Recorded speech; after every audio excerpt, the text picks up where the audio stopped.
Hello guys, video thar nen kalau len leta.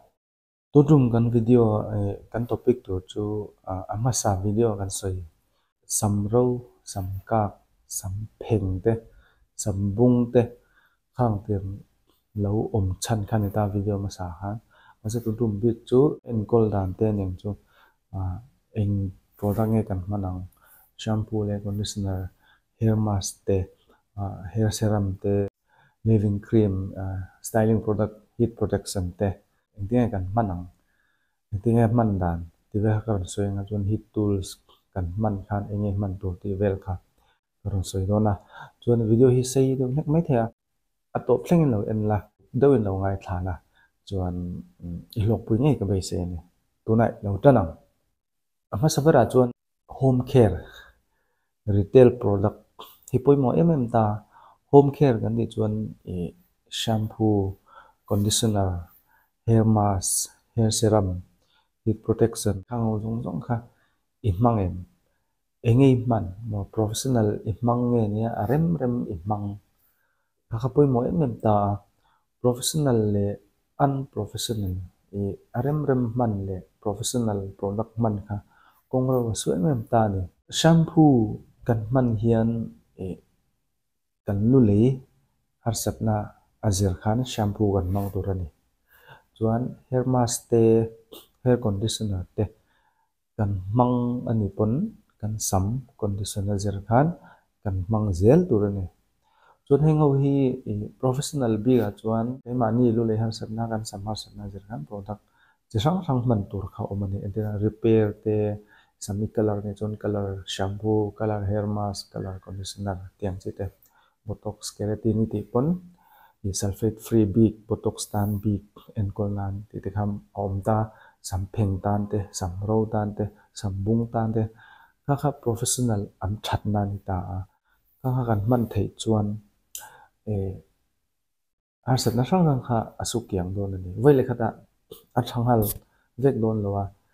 mong changin aron in repair chawanga aron siam tha chaw don sam pheng tu porenga chuan lu lei har sanak an ti chuan langsar ber kan te chu lu lei ro lu phut te ni mai ta lu lei mom te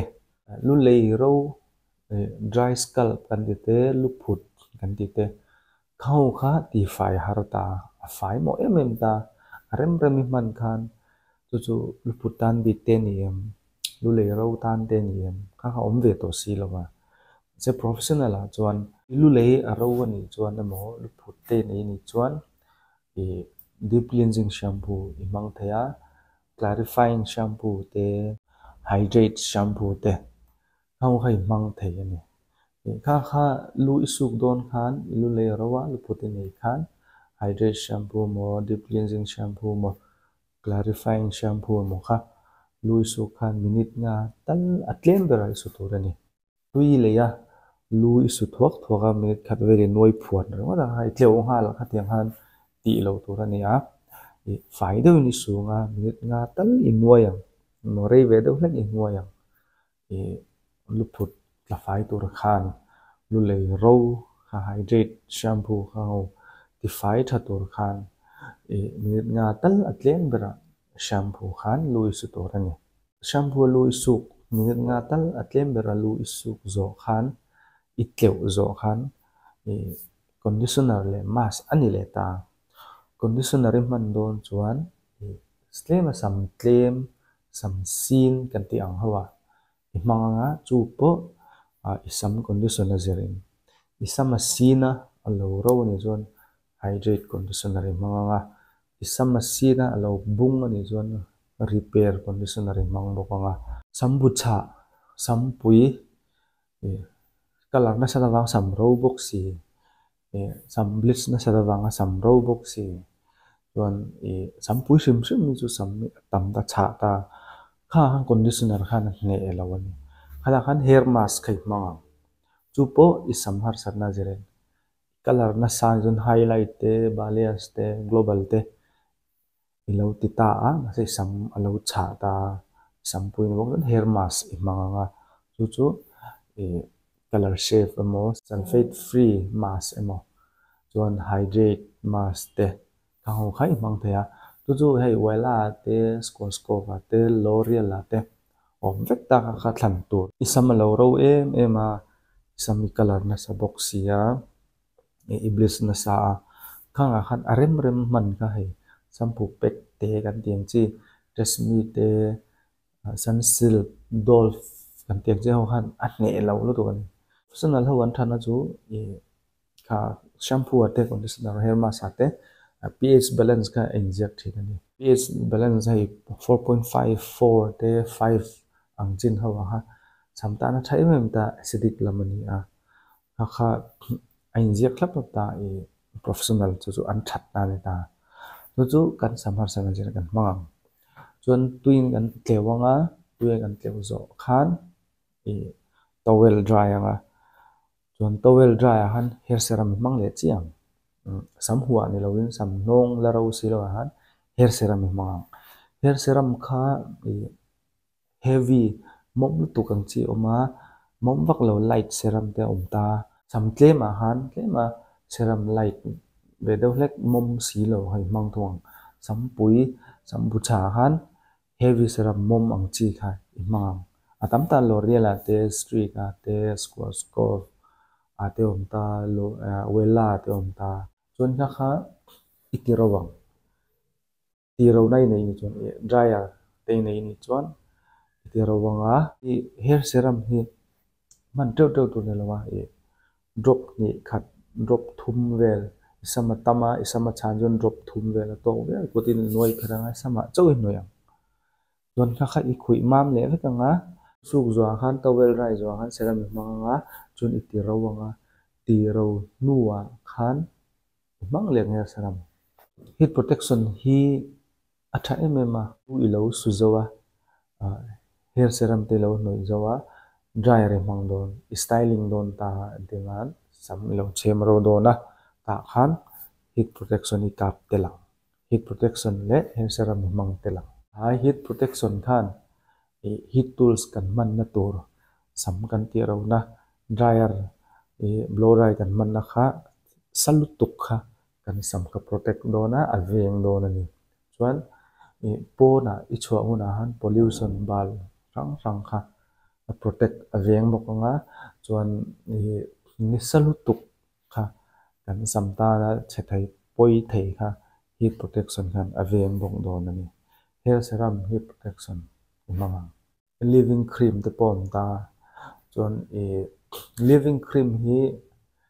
samkir tan bi khian a thai mem ta ai samkir lutuk phei chu hair serum hen a nge lo thina sambu a cha pe jon tan living cream ang chi te mang the samti ro no poi mang the a samti ro ma pon hair serum a kan noi ang che khan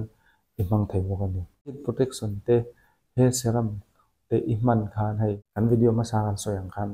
in khom do na sam kan style du kan pongil du te kan ti ker du te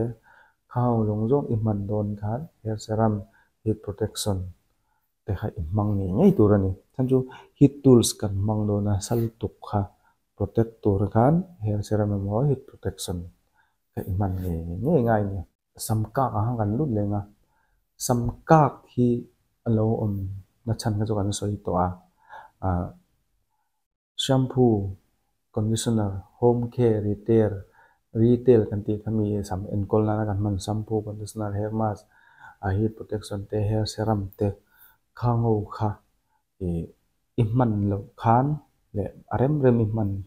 khan nakin zela thani thlathum nuwa sam kharon ka sanju kan sam kha chot tha in kan chom lo tina ni ta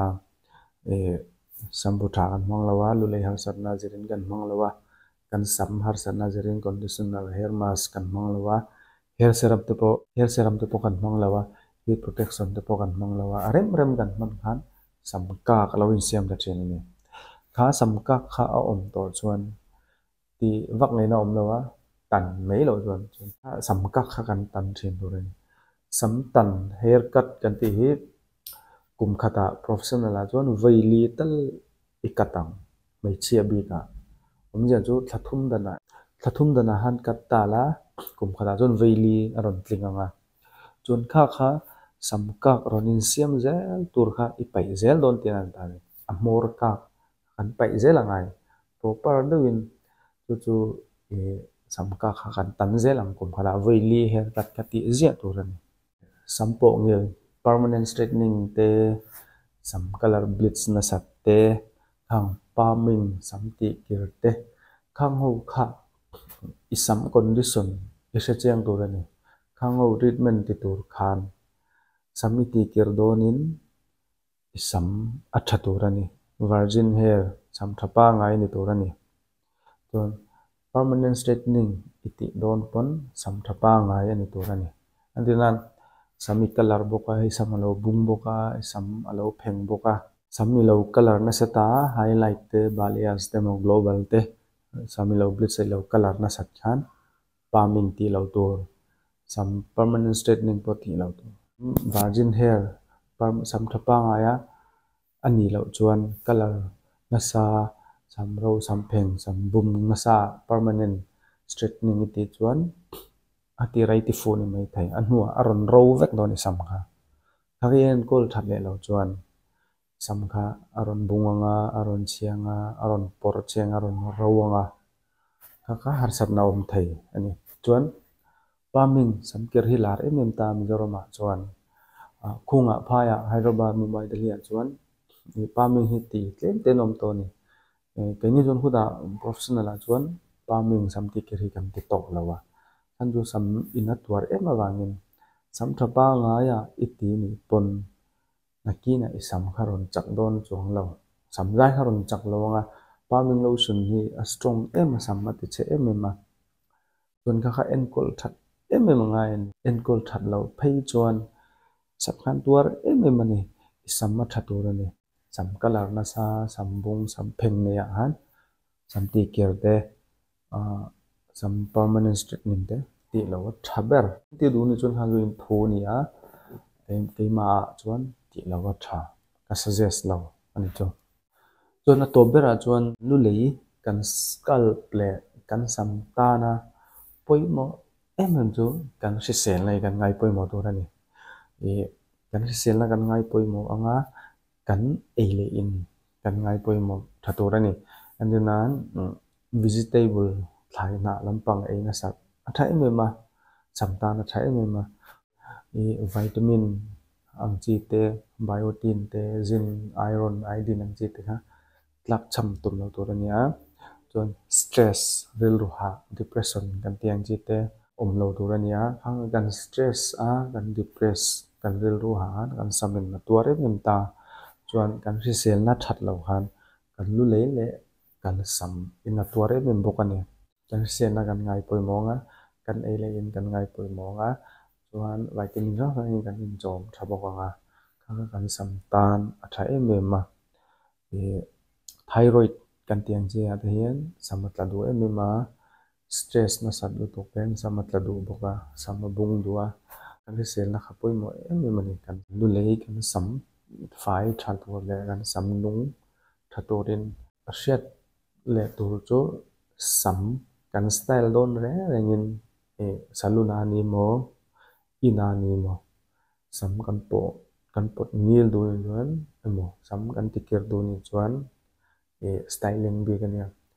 heat protection emo hair serum mang tel nge nge yang samiti ro donin heat protection hair serum manga sami pong ngil donin hair serum heat protection manga samiti kir donin hair serum heat protection manga temporary styling khan temporary ma ni se thang kha heat tools kan man na sat awang khan sam kha pheng thaya samachi thaya samaro thaya kha protect tur veng tur khan hair serum heat protection man nge ngai kha pui mo em mani kha jong khan ta se tum kan video bi chu chuan ka video hin lo entry na in lo like thin in lo share thina kalo em ma ka channel la subscribe lo to khan lo sub le wala dor hi chan mari eta McDonald Hills rang man college atang ai ron chho do John Highfield la mai ron chonga government high school gate iron monga kami gate chak lo a khan kan oma kan location chuan chota Millennium Center tang Zarkot tang iron kal don chuan Zarkot traffic point han heta Highfield lama han iron kal chhawanga Sangmang College lama iron peng thladeyang Art and Culture Government High School gate thlen ma sia han kan nom Sangmang College rai chho chuan Government High School gate chaka i Zarkot tang heta Highfield lama iron thak chuan Government School gate thlen ma sia han kan do location a om chun kha jong khan ite se in zawai in bye bye